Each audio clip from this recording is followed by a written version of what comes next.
मैं दीपक मिश्रा अपने इस यूट्यूब चैनल में आप सभी का बहुत बहुत स्वागत करता हूं।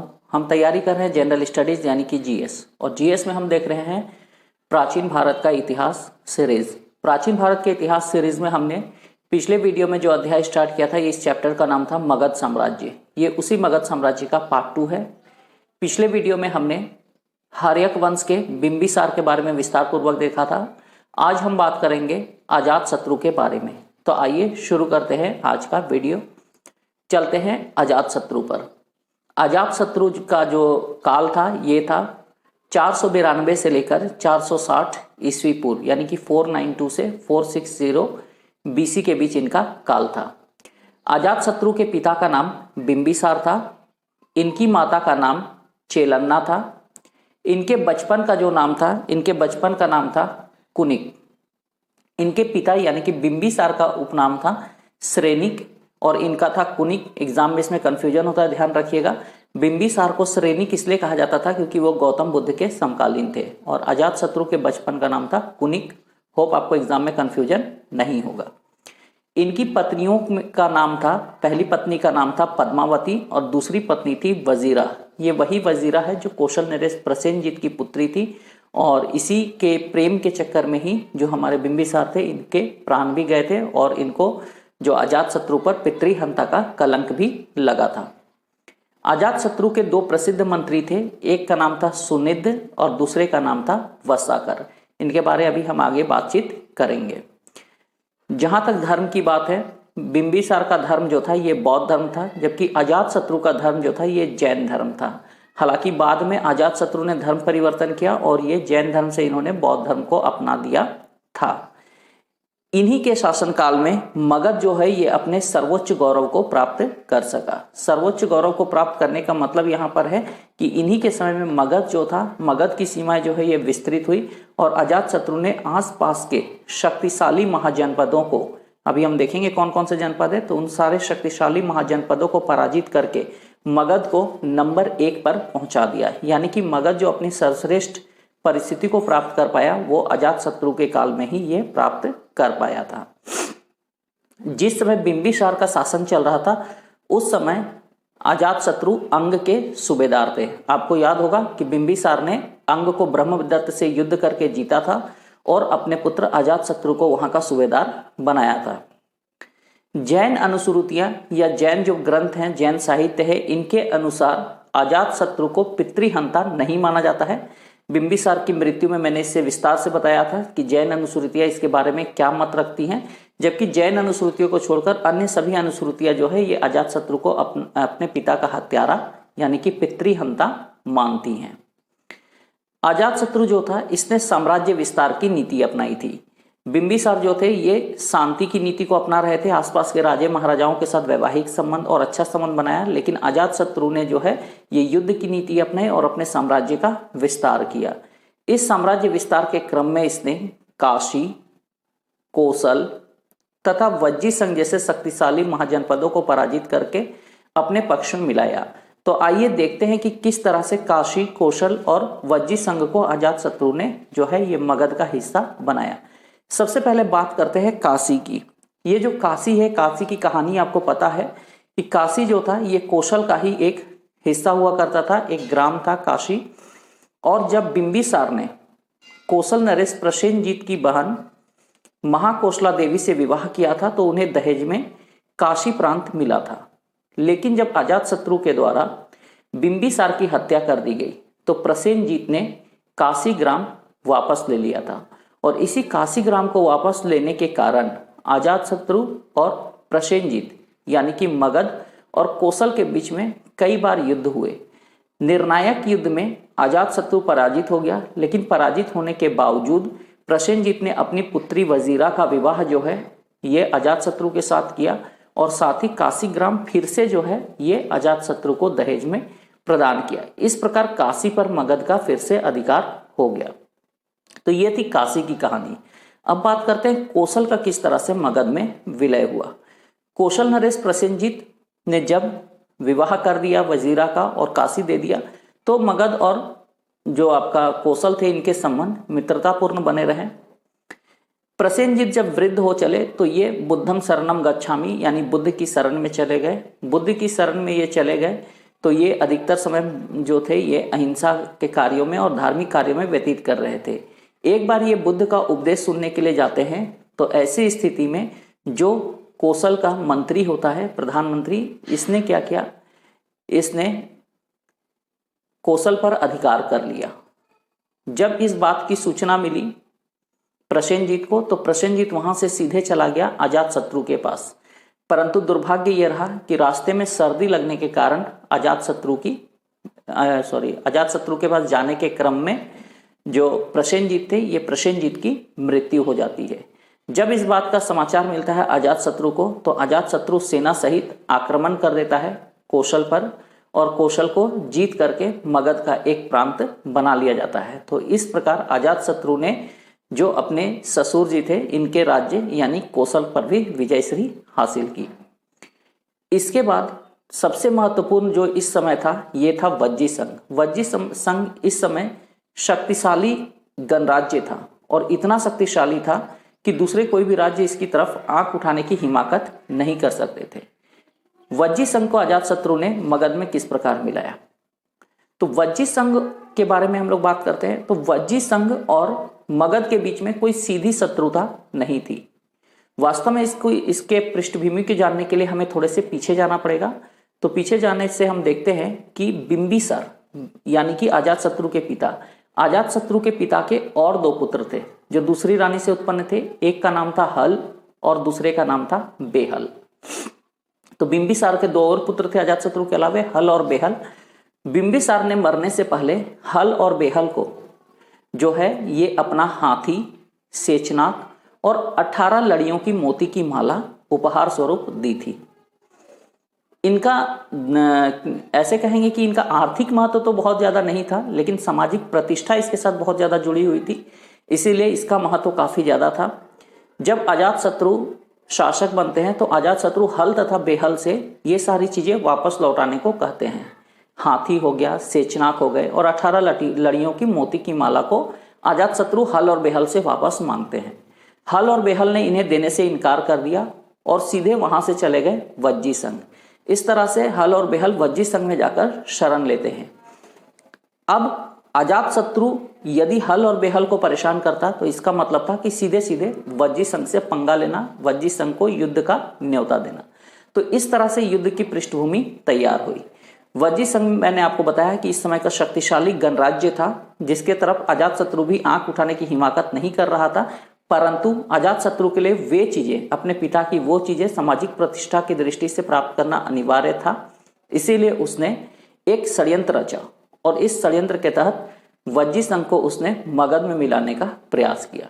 यह षड्यंत्र यह था कि बिंबिसार ने अपने मंत्री वस्साकर, अभी हमने कुछ देर पहले इस नाम की चर्चा की थी, वस्साकर को बुलाया और एक ड्रामा क्रिएट किया। इस ड्रामा में यह हुआ कि वस्साकर और जो अजातशत्रु थे इन्होंने झगड़ा का दिखावा किया और वस्साकर जो है ये अजातशत्रु को छोड़ करके चला जाता है वज्जी संघ और वज्जी संघ के राजा के यहाँ जाकर के वो शरण लेता है।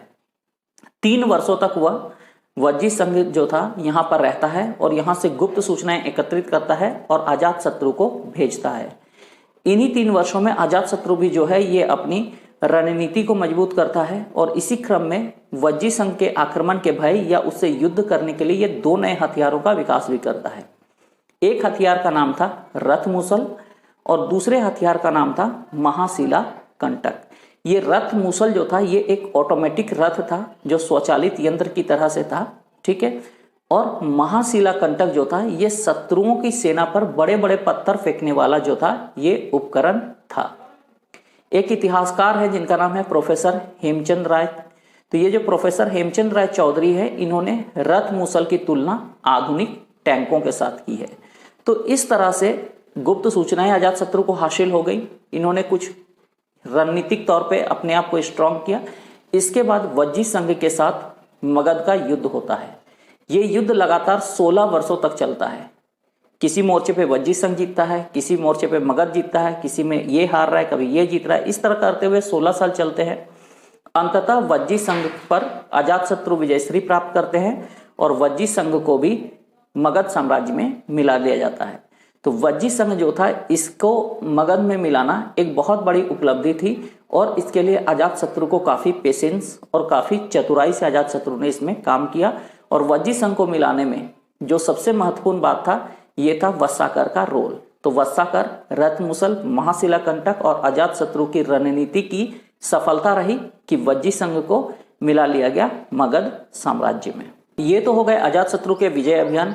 आइए अब कुछ अन्य बिंदुओं पर भी चर्चा कर लेते हैं। अजातशत्रु के शासनकाल में ही 483 ईस्वी पूर्व में बुद्ध को महापरिनिर्वाण की प्राप्ति हुई। ये अजातशत्रु के शासन का 8वां वर्ष था जिसमें बुद्ध को महापरिनिर्वाण की प्राप्ति हुई। अजातशत्रु ने बुद्ध के अवशेषों पर मगध में राजगृह में एक स्तूप का निर्माण करवाया। इनके शासनकाल में ही 483 ईस्वी पूर्व में राजगृह की सप्तपर्णी गुफा में प्रथम बौद्ध संगति का आयोजन किया गया।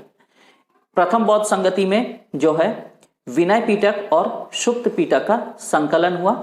ये हमने गौतम बुद्ध वाले चैप्टर में विस्तार पूर्वक बात कर ली है। अजातशत्रु की हत्या उसके पुत्र उदयन द्वारा कर दी गई। कुछ स्रोतों में उदयन का नाम उदायन और उदयभद्र भी मिलता है। तो उदयभद्र या उदायन जो था ये अजातशत्रु का पुत्र था जिसने अपने पिता की हत्या कर दी। वैसे भी ये पितृहंता वंश था तो यहाँ पुत्र पिता की हत्या करेंगे ही, ठीक है। तो आइए अब चलते हैं अजातशत्रु के बाद उसके पुत्र यानी उदयन पर। उदयन जो था, उदयन का काल 461 से लेकर 444 ईस्वी पूर्व था। उदयन के पिता का नाम अजातशत्रु था। इनकी माता जो थी, इनकी माता का नाम था पद्मावती और ये जैन धर्म के अनुयायी थे। बौद्ध ग्रंथ महावंश के अनुसार इसने 16 वर्षों तक शासन किया। उदयन के बारे में एक पॉइंट बहुत महत्वपूर्ण है जिससे बराबर प्रश्न पूछे जाते हैं। यही उदयन या उदयभद्र है जिन्होंने गंगा और सोन नदियों के संगम पर एक नए नगर की स्थापना की। ये कहलाया था कुसुमपुरा। कालांतर में यही कुसुमपुरा पाटलीग्राम, पाटलिपुत्र और आज का पटना शहर कहलाता है। तो गंगा और सोन नदियों के संगम पर इन्होंने पाटलिपुत्र शहर बसाया और इसे मगध की नई राजधानी बनाई। अर्थात इन्होंने मगध की राजधानी को राजगृह से उठाकर ले आई ये पाटलिपुत्र में। साथ ही साथ इन्होंने अपनी राजधानी के एक मध्य में एक चैत्य गृह बनवाया। ये चैत्य क्या होता है? तो जैनी लोग जहां पर पूजा करते हैं, जैनियों का जो पूजा घर होता है यानी इबादत करने की जगह होती है, इसे कहा जाता है चैत्य। विहार को लेकर के भी मन में कंफ्यूजन आ रहा होगा। तो बौद्ध भिक्षु जहां पर रहते हैं, बौद्ध मठों को विहार कहा जाता है। बौद्ध मठ जो होते हैं ये विहार कहलाते हैं और जहां पर जैन उपासना करते हैं, पूजा घर जैनियों का, ये कहलाता था चैत्य। आगे हम इस पे और डिटेल बात करेंगे। उदयन जो थे, उदयन ने अवंती को मगध में मिलाया था। आप याद रखते जाइएगा कि किस किस महाजनपद को मगध में कौन कौन मिला रहे हैं, ठीक है। तो जैसे हमने देखा था कि सबसे पहले बिंबिसार ने अंग को मिलाया था, अजातशत्रु ने काशी, कौशल और वज्जी संघ को मिलाया और अब जो है उदयन, तो उदयन ने अवंती को मगध में मिलाया। बौद्ध साहित्य दीपवंश तथा महावंश के अनुसार उदयन या उदयभद्र के बाद उसके 3 पुत्रों ने शासन किया। ये 3 पुत्र थे अनिरुद्ध, मुंड तथा नागदशक। इन्होंने लगभग 445 ईस्वी से लेकर 412 ईस्वी पूर्व के बीच शासन किया। इस वंश के जो अंतिम शासक थे इनका नाम था नागदशक। नागदशक जो था ये एक अत्याचारी शासक था। अत्याचारी शासक था, साथ ही साथ अयोग्य भी था और भोग विलास में जीवन व्यतीत कर रहा था, जिससे परेशान होकर के इसके अमात्यों यानी मंत्रियों ने काशी के तत्कालीन गवर्नर शिशुनाग को आमंत्रित किया और मगध की गद्दी पर आसीन किया। यानी जो इस समय काशी का गवर्नर था, उपराजा था शिशुनाग, उसको अमात्यों मंत्रियों ने बुलाया और नागदशक को गद्दी से हटा करके उसके स्थान पर गद्दी पर बैठा दिया शिशुनाग को। ये लिखा हुआ है, जो ये जानकारी मैंने दी, इसका स्रोत है बौद्ध ग्रंथ दीपवंश तथा महावंश। दीपवंश तथा महावंश के अनुसार बगैर किसी रक्तपात के सत्ता का जो है ये परित्याग हो गया। और जैसे ही नागदशक को गद्दी से हटाकर शिशुनाग को गद्दी पर बैठाया जाता है, वैसे ही मगध पर से हर्यक वंश या पितृहंता वंश का अंत हो जाता है और मगध पर एक नया वंश स्थापित होता है जिसका नाम है शिशुनाग वंश या नागवंश। आइए अब चलते हैं मगध के अगले राजवंश पर, जिसका नाम है शिशुनाग वंश। शिशुनाग वंश का काल 412 से लेकर के 366 ईस्वी पूर्व तक को माना जाता है। शिशुनाग वंश के संस्थापक तथा पहले शासक जो थे, इनका नाम था शिशुनाग, और शिशुनाग ने राज किया 412 से लेकर के 344 ईस्वी पूर्व तक। शिशुनाग जो थे ये मगध साम्राज्य में नागवंश या शिशुनाग वंश के संस्थापक माने जाते हैं। राजा बनने से पहले ये काशी के उपराजा थे। हर्यक वंश के अंतिम शासक नागदशक के अत्याचारों से परेशान होकर के मगध के अमात्यों ने इन्हें गद्दी पर बैठाया था, ऐसा दिव्य दान में वर्णित है। इसने गद्दी पर बैठने के बाद मगध की सीमाओं का विस्तार किया। इसने वत्स यानी आज का जो इलाहाबाद है, इसे मगध साम्राज्य में मिलाया था। ऐसा कहा जाता है कि इनके समय में पंजाब को छोड़ करके समस्त उत्तर भारत को इसने मगध साम्राज्य में शामिल कर लिया था, यानी पंजाब इसकी सीमा से बाहर था, बाकी पूरा उत्तर भारत जो था ये इसके शासनकाल में मगध के अंदर समाहित हो गया था। इसने पाटलिपुत्र के स्थान पर वैशाली को अपनी राजधानी बनाया। उदयन जो है ये पाटलिपुत्र को राजधानी बनाया था, और इसने मगध की राजधानी को परिवर्तित किया और पाटलिपुत्र के स्थान पर इसने वैशाली को मगध की राजधानी बनाया। इसके बाद जो गद्दी पर बैठा उनका नाम था कालाशोक। कालाशोक का शासनकाल 394 से लेकर के 366 ईस्वी पूर्व के बीच को माना जाता है। कालाशोक के पिता का नाम था शिशुनाग। कालाशोक का एक उपनाम था काकवर्ण। इसे दिव्य वदान जो बौद्ध साहित्य की पुस्तक है, बार बार उल्लेख हो रहा है, इसमें कालाशोक को काकवर्ण कहा गया है। काक का अर्थ होता है कौवा और वर्ण का अर्थ होता है रंग, यानी ये रंग में काफी काले थे, इसीलिए इनको काकवर्ण कहा गया है दिव्य वदान में। पुराणों तथा बौद्ध ग्रंथ जो हैं, पुराणों तथा बौद्ध ग्रंथों में इन्हें काल्फ के नाम से संबोधित किया गया है। कालाशोक के शासनकाल में 383 ईस्वी पूर्व में वैशाली में द्वितीय बौद्ध संगति का आयोजन हुआ था। इस द्वितीय बौद्ध संगति में बौद्ध संप्रदाय जो था या बौद्ध संघ जो था, ये दो संप्रदायों में विभक्त हो गया था। पहला संप्रदाय था थेरवादी और दूसरा था महासंघी। थेरवादी जो शाखा थी इसके नेतृत्व करता थे महाकच्चयन, और महासंघिक शाखा जो थी इसके नेतृत्व करता थे महाकश्यप। यानी कि इनके शासनकाल में 383 में जो द्वितीय बौद्ध संगति वैशाली में हुई, इसमें बौद्ध संघ दो संप्रदायों में विभक्त हो गया था।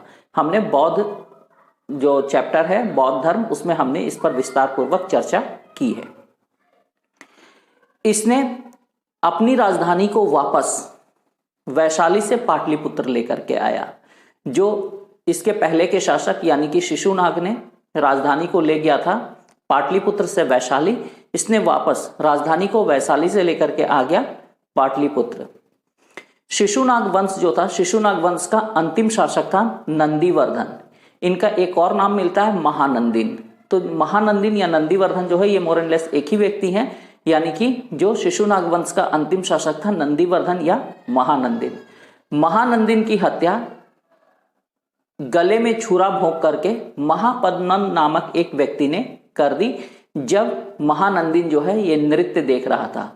महानंदिन विलासी शासक था, भोग विलास में लिप्त रहता था, तो जब ये नृत्य देख रहा था उस समय महापद्मन नामक एक व्यक्ति ने गले में छुरा भोंक करके इसकी हत्या कर दी। ये वर्णन हर्षचरित नामक पुस्तक में मिलता है। तो इस तरह से मगध में जो है ये शिशुनाग वंश का अंत हो जाता है और एक नए वंश की स्थापना होती है जो कहलाता है नंद वंश। अब हम चलेंगे नंद वंश में, लेकिन नंद वंश में जाने से पहले हम थोड़ा सा कुछ पॉइंट्स को डिस्कस कर लेते हैं जो बराबर परीक्षाओं में पूछे जाते हैं। जैसे कि कौन कौन से महाजनपद को मगध में किस किस शासक ने मिलाया। तो सबसे पहले हम जानते हैं कि अंग, तो अंग जो था, अंग को मगध में मिलाया था बिंबिसार ने। इसके बाद काशी, कौशल और वज्जी संघ थे, तो काशी, कौशल और वज्जी संघ को मगध में मिलाया अजातशत्रु ने। अवंती को मिलाया था उदयन या उदयभद्र ने, और वत्स को मिलाया, वत्स यानी इलाहाबाद को, शिशुनाग ने। तो ये एक महत्वपूर्ण फैक्ट है जो परीक्षा में पूछता है और परेशानी होती है। एक दूसरा प्रश्न और पूछा जाता है कि कौन कौन से शासकों के समय में मगध की राजधानी क्या क्या रही। तो सबसे पहले हम बात करते हैं बिंबिसार। तो बिंबिसार के समय में मगध की राजधानी थी गिरिब्रज। उदयन के समय में पहली बार राजधानी परिवर्तन हुआ और राजधानी चली गई पाटलिपुत्र में। उसके बाद शिशुनाग के समय में शिशुनाग ने राजधानी को पाटलिपुत्र से लाया वैशाली और कालाशोक यानी वही काकवर्ण के समय में राजधानी वैशाली से वापस आ गई पाटलिपुत्र। तो ये कुछ राजधानी परिवर्तन हुए शासकों के समय में, इसे आप ध्यान में रखिएगा, इससे परीक्षाओं में प्रश्न पूछे जाते हैं। तो इसके बाद हम चलते हैं मगध के अगले राजवंश में जिसका नाम है नंद वंश। नंद वंश का काल जो है ये रहा 344 से लेकर के 322 ईस्वी पूर्व के बीच में, 344 टू 322 बीसी के बीच में। नंद वंश में कुल मिलाकर के 9 शासकों ने राज किया, इसीलिए इस वंश को नवनंद के नाम से भी जाना जाता है। 9 शासक इसमें शासन किए, इसलिए इसको नवनंद भी कहा जाता है। इन नवनंदों में पहले जो नंद शासक थे इनका नाम था महापद्मनंद। महापद्मनंद की जाति को लेकर काफी विवाद है। महापद्मनंद के बारे में कहा जाता है कि यह एक दासी के पुत्र थे। जो अंतिम शासक थे नागवंश के महानंदिन या नंदीवर्धन के एक दासी के साथ संबंध थे, जिससे अवैध रूप से एक संतान उत्पन्न हुआ जिसका नाम था महापद्मनंद। पुराणों में शिशुनाग वंश के अंतिम शासक से उत्पन्न इसे बताया गया है। साथ ही जैन स्रोतों के अनुसार, जैन स्रोतों में इसे एक नाई का पुत्र बताया गया है, यानी इसकी जाति को लेकर विवादित है। लेकिन विवाद एक बात को लेकर नहीं है कि ये दासी के पुत्र थे और छोटी जात के थे, यानी ये कोई राजपूत नहीं थे। और जो नंद वंश हुआ, ये नंद वंश मगध का सबसे शक्तिशाली राजवंश था। और महापद्मनंद जो था, ये महापद्मनंद मगध का सबसे शक्तिशाली शासक थे। महापद्मनंद ने पहली बार कलिंग यानी उड़ीसा पर आक्रमण किया और वहां पर एक नहर का निर्माण भी करवाया। ये जो उल्लेख मिलता है कि महापद्मनंद ने कलिंग पर आक्रमण किया और वहां सिंचाई के लिए नहर का निर्माण कराया, ये लिखित प्रमाण हमें मिलता है हाथी गुम्फा अभिलेख से। और इस हाथी गुम्फा अभिलेख को कलिंग नरेश खारवेल ने खुदवाया था, जो अभी बाद में आएंगे तो हम उसके बारे में जिक्र करेंगे। भारतवर्ष, ये जो शब्द है, ये भारतवर्ष शब्द का उल्लेख सर्वप्रथम इसी हाथी गुम्फा अभिलेख में मिला है। पुराणों में महापद्मनंद के लिए कुछ संबोधनों का उपयोग किया गया है जिनसे परीक्षाओं में प्रश्न पूछे जाते हैं। तो पुराणों में महापद्मनंद के लिए जो नाम मिले हैं वो इस प्रकार हैं। पहला नाम है सर्वछत्रांतक। सर्वछत्रांतक का नाम मतलब होता है सभी क्षत्रियों का नाश करने वाला। दूसरी जो उपमाएं इनको पुराणों में दी गई है वो है भार्गव। भार्गव का अर्थ होता है परशुराम का दूसरा अवतार। बौद्ध ग्रंथों में इनको कहा गया है उग्रसेन। बौद्ध ग्रंथों में महापद्मनंद के लिए प्रयुक्त शब्द है उग्रसेन। उग्रसेन का तात्पर्य होता है भयंकर सेना का स्वामी। इनके पास एक अति विशाल और भयानक सेना थी, जिसका स्वामी होने के कारण इन्हें बौद्ध ग्रंथों में उग्रसेन की उपाधि दी गई थी। इन्होंने एक विशाल साम्राज्य की स्थापना की और इस विशाल साम्राज्य की स्थापना के बाद इन्होंने उपाधि धारण की एक राट या एक छत्र। यानी कि जब इन्होंने एक विशाल साम्राज्य स्थापित कर ली अपनी बड़ी सेना के बल पर, तो इन्होंने एक उपाधि धारण की और वो उपाधि थी एक राट या एक छत्र, यानी पूरे पृथ्वी का या पूरे भूखंड का एक छत्र स्वामी, यानी इनके समय को समान कोई दूसरा वहां नहीं है। एक प्रसिद्ध व्याकरणाचार्य थे पाणिनि, जिसका नाम आप लोग सुने होंगे। तो व्याकरण वेता जो पाणिनि थे वो इनके परम मित्र थे, यानी महापद्मनंद के मित्र थे पाणिनि। और नंद वंश में इसके अलावे जो बीच के 7 शासक है वो महत्वपूर्ण नहीं है। जो 9वें शासक हुए, 9वें शासक जो थे ये थे धननंद। और धननंद जो था ये इस वंश का अंतिम शासक था। तो धननंद के बारे में आइए कुछ बातें कर लेते हैं। आइए अब बात करते हैं धननंद के बारे में। जैसा कि मैंने आपको बताया कि धननंद जो था ये नंद वंश का अंतिम शासक था। साथ ही साथ ये सिकंदर के समकालीन थे। सिकंदर ने जिस समय भारत पर आक्रमण किया था उस समय मगध का शासक यही धननंद थे। धननंद और सिकंदर का कभी आमना सामना नहीं हुआ, क्योंकि सिकंदर जो है ये व्यास नदी के उधर से ही वापस लौट गया था, मगध तक ये नहीं पहुंच पाया था। इसीलिए सिकंदर और जो धननंद थे इनका आमना सामना कभी भी नहीं हुआ था। लेकिन ये दोनों समकालीन थे। जिसमें सिकंदर भारत अभियान कर रहा था उस समय मगध पर धननंद का शासन था। यूनानी लेखों में धननंद के लिए जिस नाम का प्रयोग किया गया है वो नाम है अग्रमीज, यानी यूनानियों ने धननंद को अग्रमीज कहकर संबोधित किया है। धननंद के पास 6 लाख की विशाल फौज थी।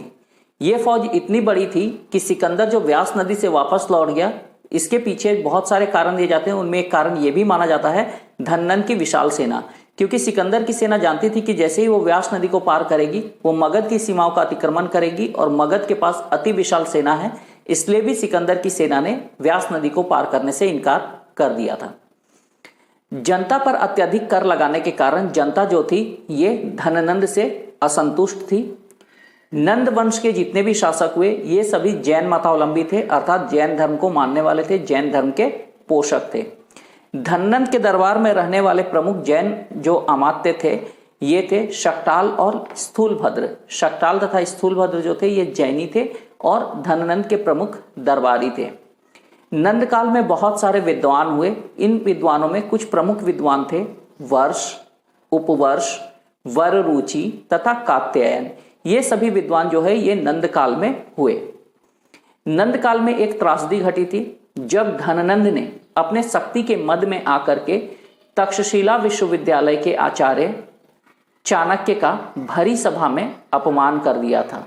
इसी अपमान के दंश को झेलते हुए चाणक्य ने भरे दरबार में नंद वंश के ध्वंस की प्रतिज्ञा की थी और इसी प्रतिज्ञा के फलस्वरूप उन्होंने चंद्रगुप्त को ट्रेनिंग दिया और मगध साम्राज्य से नंद वंश का अंत करके एक नए वंश की नींव डाली थी। इस पे हम बात करेंगे मौर्य काल में। फिलहाल वापस आ जाते हैं नंद वंश में। तो चाणक्य को भरी सभा में जो इन्होंने अपमानित किया, चाणक्य ने यहीं से नंद वंश के अंत की प्रतिज्ञा कर ली और 322 ईस्वी में, इसके बाद वो चले जाते हैं तक्षशिला और चंद्रगुप्त को तैयार करते हैं और 322 ईस्वी में चाणक्य की मदद से चंद्रगुप्त ने मगध पर आक्रमण किया। आक्रमण करने के बाद धननंद को युद्ध में पराजित करते हैं और मगध में एक नए वंश की नींव डालते हैं और ये वंश कहलाता है मौर्य वंश। तो इस तरह से नंद वंश का अंत होता है और मगध में मौर्य वंश की स्थापना होती है। नंद वंश के अंत और मौर्य वंश की स्थापना के बीच में एक महत्वपूर्ण घटना भारतीय इतिहास में घटित हो रही थी और वो घटना थी सिकंदर का भारत अभियान। तो हम अपने इस चैप्टर को यहीं पर स्टॉप करेंगे। मौर्य वंश पे अभी हम जाएंगे नहीं, क्योंकि मौर्य वंश पर जाने से पहले हम देखेंगे सिकंदर का भारत अभियान। सिकंदर के भारत अभियान चैप्टर को करने के बाद हम चलेंगे अगले चैप्टर में और वहां से फिर से शुरू करेंगे मौर्य वंश, सुंग वंश, कन वंश, जो बाकी के वंश है उनको कंटिन्यू करेंगे। तो आज के वीडियो में हम रखते हैं यहीं तक।